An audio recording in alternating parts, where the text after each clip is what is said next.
Assalamualaikum warahmatullahi wabarakatuh. Perkenalkan, nama saya Erna Herlina dari Prodi Teknik Informatika tahun angkatan 2020, STEM Krosman. Pada kesempatan kali ini, saya akan menjelaskan mengenai hasil tugas dari mata kuliah web programming, yaitu membuat sebuah database beserta dengan tabel dan isi dari tabel-tabel tersebut. Nah, sebelum membahas ke pembahasannya inti, marilah kita perkenalan terlebih dahulu dengan yang dimaksud basis data, apa aja, MySQL. Pertama, apa yang dimaksud dengan basis data atau database? Basis data adalah kumpulan data yang disimpan secara sistematis di dalam komputer yang dapat diolah atau dimanipulasi menggunakan perangkat lunak. Ini juga Apache. Apache adalah sebuah web server yang bersifat open source, jadi semua orang bisa mengaksesnya secara gratis. Ada juga PHP. PHP ini adalah bahasa pemrograman membuat web dinamis.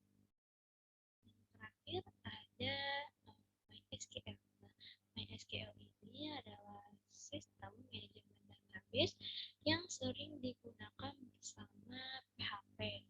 Jadi PHP mendukung sistem manajemen database. Dan SQL ini berbahasa query sehingga bisa secara khusus untuk mengolah database. Dan MySQL merupakan sebuah sistem database.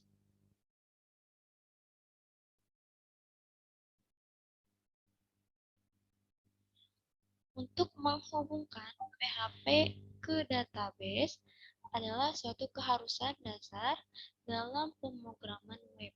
Karena dengan menghubungkan PHP ke database, kita bisa mengakses database untuk melakukan inputan data, menampilkan data, mengedit data, dan menghapus data.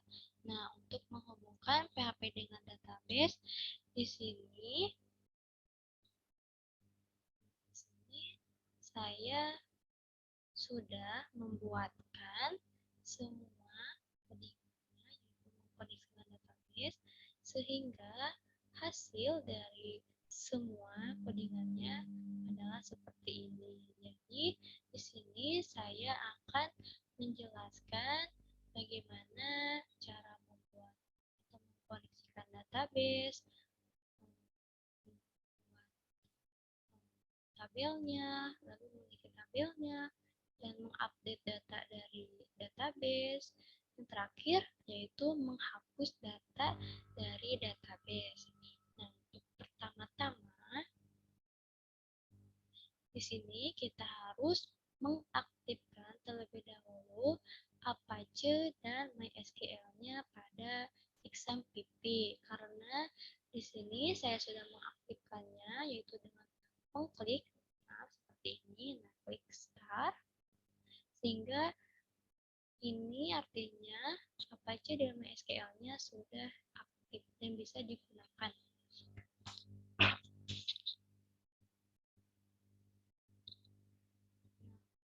Setelah itu kita lihat berapa tingginya karena di sini saya menggunakan MySQLi. Nah, MySQL ini adalah fungsi baru dari MySQL yang diciptakan untuk versi PHP 5 ke atas. Nah, pada bagian ini saya akan menjelaskan terlebih dahulu bagaimana cara membuat koneksi database dengan PHP-nya. Untuk menghubungkan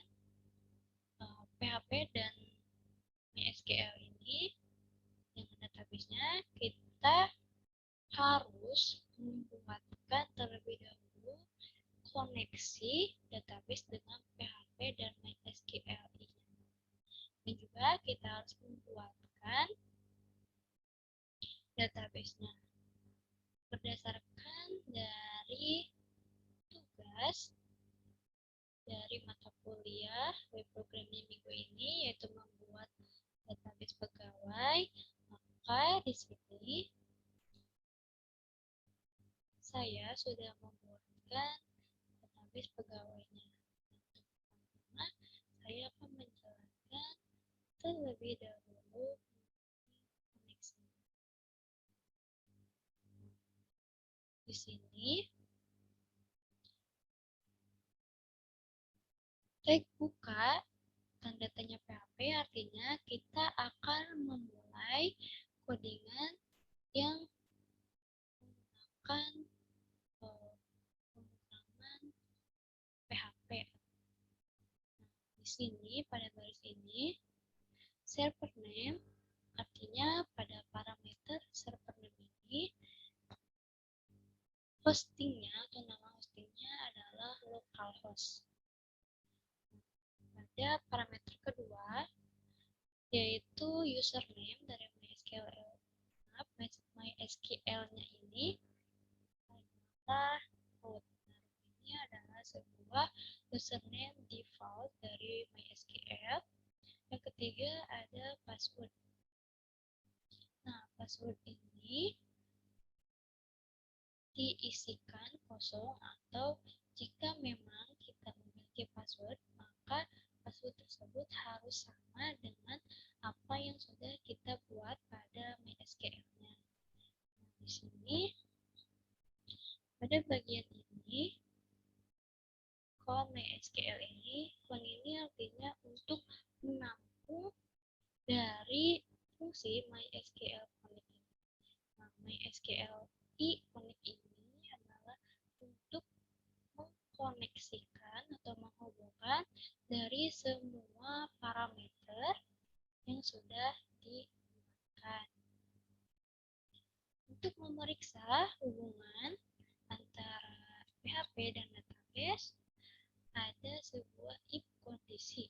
Nah, if kondisi ini bermaksud agar kita bisa mengecek bila mana koneksi sudah berhasil atau gagal. Nah, fungsi MySQL connect error yaitu berguna untuk memeriksa koneksi berhasil atau gagal. Nah, jika koneksi tersebut gagal, maka akan menampilkan message connection failed. Dan HO ini artinya action di mana koneksi atau database dan PHP-nya sudah berhasil dihubungkan sehingga akan muncul pesan connected successful. Nah, kita lihat atau kita bisa langsung melihat pada web browser. Di sini saya ingin melihat pada indeksnya. Dan kita bisa mengecek di mana atau filenya itu ada di mana. Nah, di sini, maaf, di sini karena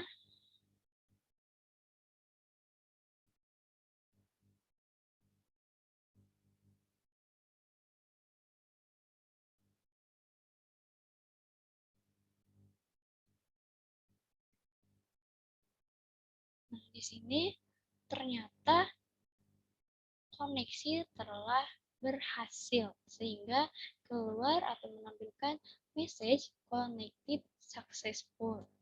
Untuk selanjutnya, bagaimana cara membuat sebuah database baru? Di sini kita buka terlebih dahulu filenya. Di sini juga kita harus mengisikan semua dari parameter yang harus kita isi pada eh, file pegawai atau database pegawainya. Nah, untuk membuatkan database baru, di sini ada sebuah query. Nah, query ini yaitu create database, yang artinya kita akan membuat database dengan nah, ini nama databasenya adalah DB Pegawai 1. Nah, DB Pegawai 1 ini bila kita berhasil membuat database pegawai 1 ini, maka akan dimunculkan pesan database create successful. Jika tidak memenuhi dari syarat pertama, maka akan dimunculkan pesan error creating database. Di SQLi error ini untuk memeriksa apakah database sudah bisa dibuat atau telah berhasil dibuatkan. Nah, pada bagian ini, MySQLi close artinya secara manual kita akan menutup koneksi database-nya.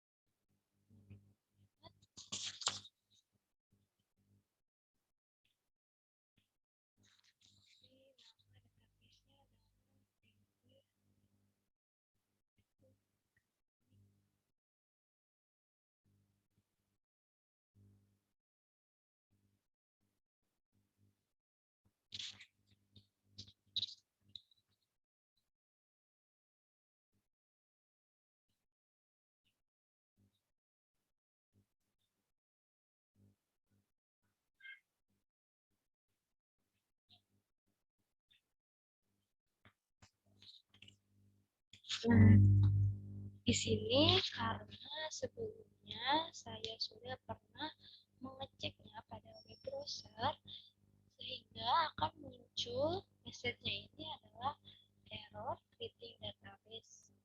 Can create database atau karena database-nya telah berhasil dieksekusi pada web browser ini. Selanjutnya, bagaimana caranya kita untuk membuat sebuah tabel atau beberapa tabel yang ada pada database. Pada codingan selanjutnya ini adalah dimana kita akan membuat sebuah database. Tidak lupa kita harus mengisikan terlebih dahulu semua parameter, dan di sini ada parameter tambahan yaitu dbname. Dbname ini untuk memposisikan tabel mana yang akan kita create tabelnya. Nah, untuk membuat tabel, nah, di sini ada query create table. Create table ini artinya kita akan membuatkan sebuah tabel. Di sini tabelnya dengan namanya ini adalah tabel bagian.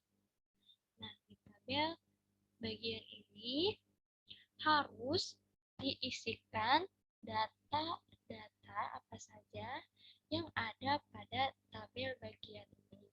Di sini ada data kode bagian. Di data kode bagian ini bertipe data integer. Integer ini artinya kode bagian memuat data angka. Nah, dalam tanda kurung ini, 11 ini artinya panjang dari kolom dari kode bagian ini. Juga dijadikan sebagai kata kunci, yaitu primary key-nya. Yang selanjutnya ada data nama bagian. Nama bagian ini karena memuat data-data huruf sehingga bertipe data varchar dan panjang kolomnya 50. Terakhir ada kode depan. Nah, kode depan ini karena berisi angka-angka, maka diberilah tipe datanya integer dengan panjang kolomnya 11. Di setiap kali kita membuat sebuah tabel, selalu diikuti dengan tanda kurung buka dan kurung tutup. Nah, seperti ini. Selanjutnya, kita akan membuat lagi tabel. Nah, dengan nama tabelnya adalah tabel jabatan. Di tabel jabatan ini ada data berupa kode jabatan. Kode jabatan ini bertipe integer dengan panjang kolomnya 11 dan dijadikan sebagai primary key. Ada juga nama jabatan. Nama jabatan ini bertipe data varchar dengan panjang kolomnya 50. Selanjutnya ada tabel. Kita membuat lagi tabel dengan nama tabelnya adalah tabel cabang yang berisi data-data seperti kode cabang. Nah, kode cabang ini bertipe data integer dengan panjang kolomnya 11 dan dijadikan sebagai primary key. Ada juga data nama cabang bertipe data varchar dengan panjang 50. Ada data uang makan dengan tipe data varchar dengan panjang kolomnya 30 dan yang terakhir ada uang transport dengan tipe data varchar dan panjang kolomnya 30. Untuk tabel yang terakhir ada tabel dengan nama tabelnya adalah karyawan. Tabel karyawan ini memuat data-data karyawan seperti data NIK dari karyawannya dengan tipe data varchar dan panjang kolomnya 30 dijadikan sebagai primary key. Nama karyawan dengan tipe datanya varchar dengan panjang kolomnya 50. Jenis kelamin. Jenis kelamin ini bertipe data varchar dengan panjang kolomnya 12. Lalu ada tempat lahir. Nah, tempat lahir ini tentunya bertipe data varchar dengan panjang kolomnya 50. Ada juga tanggal lahir. Nah, tanggal lahir ini bertipe data date. Jadi, data date ini ketika kita menginsert atau memasukkan data harus diikuti dengan tanda kutip seperti varchar dan diikuti berdasarkan tahun, bulan, dan tanggal. Ada data telepon, nomor telepon dengan tipe data varchar panjangnya 13, status dari karyawannya bertipe data varchar dengan panjang kolom 10. Lalu ada data agama dengan tipe data varchar panjangnya adalah 10 dan ada alamat. Nah, ini bertipe data teks. Ada juga kode jabatan. Nah, kode jabatan ini nantinya akan merelasikan antara tabel karyawan dengan kode jabatan. Maaf, dengan tabel jabatan yang nantinya bisa direlasikan dengan data kode jabatan yang ada pada tabel karyawan dan tabel jabatan.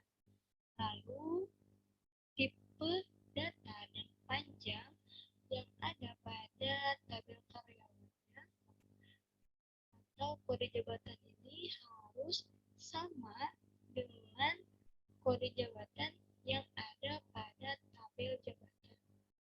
Di sini pada tabel jabatan, kode jabatan ini bertipe data integer dengan panjang dan pada tabel karyawan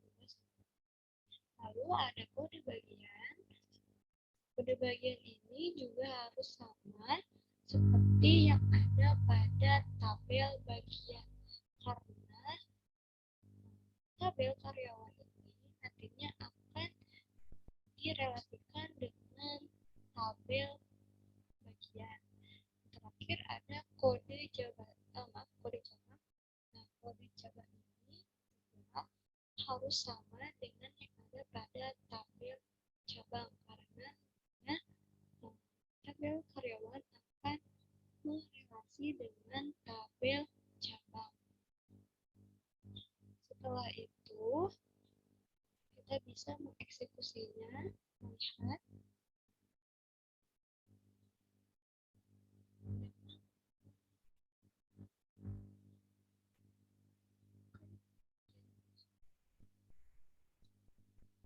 di sini. Karena saya sudah membuat dan mengeksekusinya pada browser, sehingga akan muncul already exist, yaitu tabel sudah berhasil dibuat atau tabel telah berhasil dan telah ada pada database-nya. Kita lihat seperti ini. Selanjutnya, bagaimana caranya kita agar bisa mengisikan data-data dari semua data tabel seperti ini. Kita lihat bagaimana, yaitu dengan query insert. Nah, query insert ini adalah memasukkan atau mengisi data pada tabel. Nah, di sini seperti sebelumnya, kita harus membuat atau mengisi setiap parameternya, mengkoneksikan. Nah, setelah itu di sini ada insert into. Nah, insert into ini artinya kita akan mengisi atau memasukkan data dari tabel yang akan kita isikan data. Di sini insert into tabel karyawan. Di sini berarti kita akan mengisi data dari tabel karyawan. Nah, data apa saja yang ada pada tabel karyawan yang sudah dibuatkan. Jadi pada tabel karyawan, bisa lihat di sini saja. Nah, ada data nih, nama karyawan, jenis kelamin, tempat lahir, dan yang lainnya. Nah, kita isi atau isikan dulu setiap data atau nama kolomnya. Baru di sini kita isi dari data setiap kolomnya itu. Dengan values ini artinya kita atau nilai dari setiap data-data kolomnya.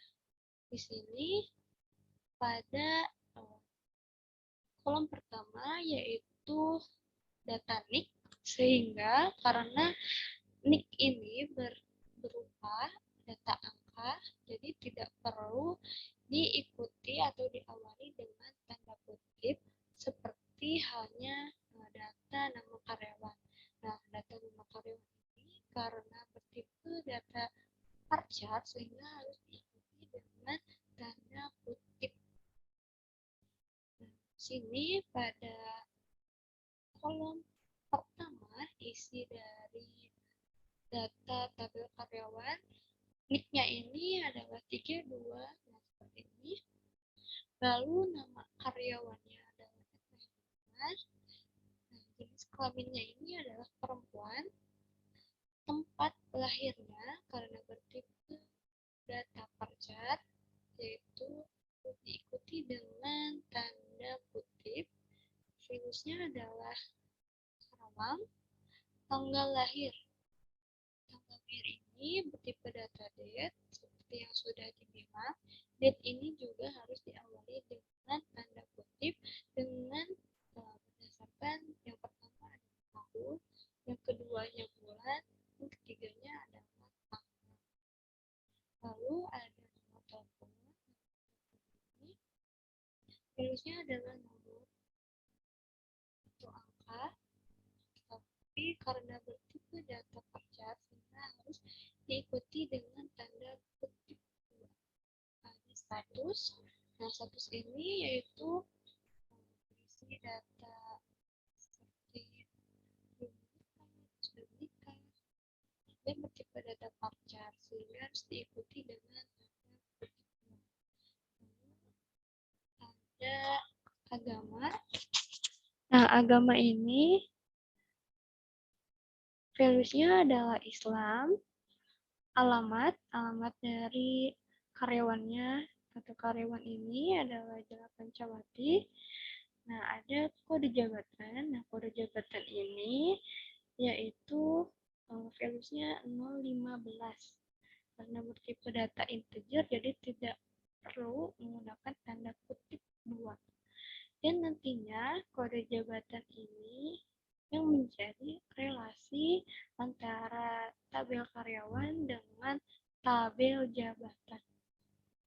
Ada kode bagian. Nah, kode bagian ini diisikan datanya adalah 003 dan juga sama pada tabel atau kode bagian ini nantinya akan merelasi antara tabel karyawan dengan tabel bagian, dan yang terakhir ada data kode cabang. Kode cabang ini juga berupa angka, jadi nantinya kode jabatan ini akan menjadi relasi antara tabel karyawan dan tabel cabang. Nah, di sini karena saya menginput atau memasukkan dua data sekaligus, jadi kita bisa mengisikannya secara sekaligus, lebih dari satu, hanya setiap values-nya yang berbeda. Nah, setelah itu kita masuk ke bagian tabel bagian.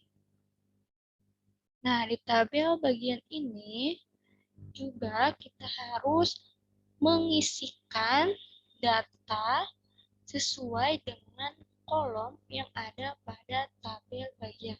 Di tabel bagian ini ada kolom data kode bagian, nama bagian, dan kode depan.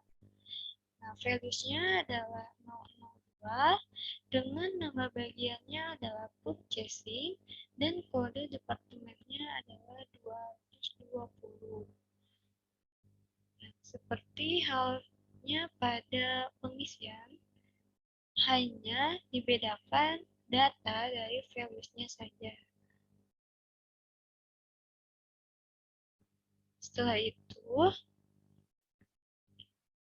kita akan mengisi data dari tabel cabang. Di tabel cabang ini ada data atau kolomnya adalah kode cabang, nama cabang, uang makan, dan uang transport. Di dalam values-nya, nah, yang pertama adalah kolom kode cabang. Di kode cabang ini kita harus melihat kode yang sama yang ada pada tabel karyawan. Nah, di dalam tabel karyawan ini ternyata untuk mengisi kolom yang pertama isiannya yaitu 015 dengan kode cabangnya. Nah, juga ada nama cabang. Nama cabang ini yaitu kota, nama kota dari cabangnya yaitu di sini Bandung. Uang makannya senilai 25.000 dan uang transportnya senilai 30.000. Nah, ini juga sama, hanya berbeda dengan value-nya dan tentunya harus disesuaikan antara kode cabang yang ada di tabel cabang dengan yang ada di tabel karyawan. Nah, setelah itu, yang terakhir ada tabel jabatan. Di tabel jabatan ini, nah, tabel jabatan ini berisi data kode cabang, kode jabatan, dan nama jabatan. Values-nya adalah 0,15. Nah, 0,15 ini artinya kita juga harus melihat data atau isi dari tabel karyawan, yaitu kode jabatannya 015. Nah, ini 015 dan juga 012 pada values yang kedua. Setelah itu ada nama jabatan, yaitu akuntansi dan injeksi. Setelah itu, karena saya mengisikannya secara banyak data, sehingga di sini terdapat MySQLi multi-query. Beberapa query jadinya. Nah, jika query-nya ini atau kita berhasil menginsert, memasukkan datanya, maka akan dimunculkan pesan new record create successful. Sebaliknya, jika tidak berhasil, maka akan dimunculkan pesan error. Nah, kita bisa melihatnya pada web browser.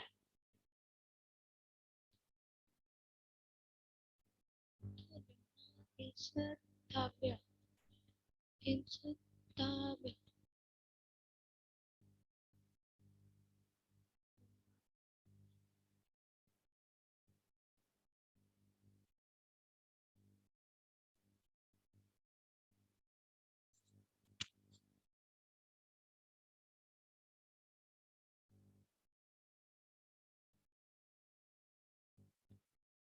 Nah, di sini kita bisa melihat pada tabel semua bagian tabelnya seperti pada tabel jabatan.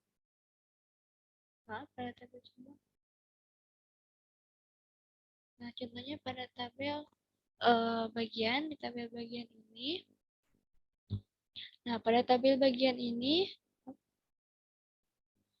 datanya adalah 002 untuk kode bagiannya, dan 003 ada nama bagiannya yaitu purchasing dan PPIC, dan kode departnya 220 dan 221. Nah, kita lihat. Benar, sesuai dengan apa yang sudah kita inputkan.